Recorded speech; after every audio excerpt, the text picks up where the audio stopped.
এই দেখো বন্ধুরা, আমার ঘরের অবস্থা দেখো।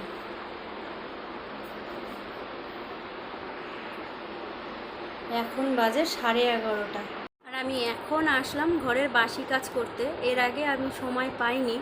তো যাই হোক, আমার ঘরের ব্যাপারে কিছু কথা বলি। যেমন হচ্ছে, এই বাড়িটাতে 3টে রুম, 2টো রুম নিচে আর উপরে একটাই ঘর।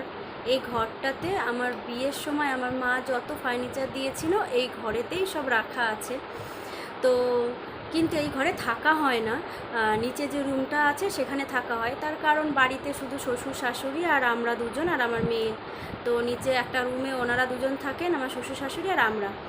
তো গরমকালে শুধুমাত্র এই ঘরটাতে আমরা এসে রাতে থাকি। এই গরমের কয়টা মাসই রাতে থাকি, আর সকালে সারা দিন নিচেই থাকি।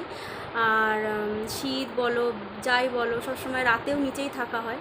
আর সকালে এসে ঘরে আমি ওই আশি কাজ, ঝাড়া মোছা গোছানো এগুলো সব করে রেখে যাই। আর যত মানে আমার সাজগোজের জিনিস, শাড়ি, ড্রেসপত্র সব এই ঘরে থাকে। তো কোথাও যাওয়ার সময় আমি এসে সেজে গুজে এখান থেকে চলে যাই, কিন্তু থাকা হয় না। কিন্তু এই ঘরের মতো কমফোর্টেবল এই সারা বাড়িতে আমি আর কোথাও পাই না। এখানে এসে ফোনে কথা বলা, রিল্যাক্স হয়ে শোয়া, তারপরে ভিডিও করা, সমস্ত কিছু। আর এটা মনে করি শুধু আমি নয়, প্রত্যেকটা মেয়ের ক্ষেত্রেই, যে তার বাবার বাড়ির জিনিস যে ঘরে থাকে, যা সে প্রথমে এসে জানতে পারে এটা তার ঘর। তো সেই ঘরের মতো কমফোর্টেবল আর শ্বশুরবাড়িতে অন্য কোথাও হয় না, সব মেয়েরাই। কিন্তু এই ঘরে আমার থাকা হয় না, মানে ম্যাক্সিমাম টাইম আমি নিচেই থাকি। তো যাই হোক, এই ঘর নিয়ে অনেক কথা বললাম। এখন ঘরে কাজ করি, গোছগাছ করি। চলো, টাটা।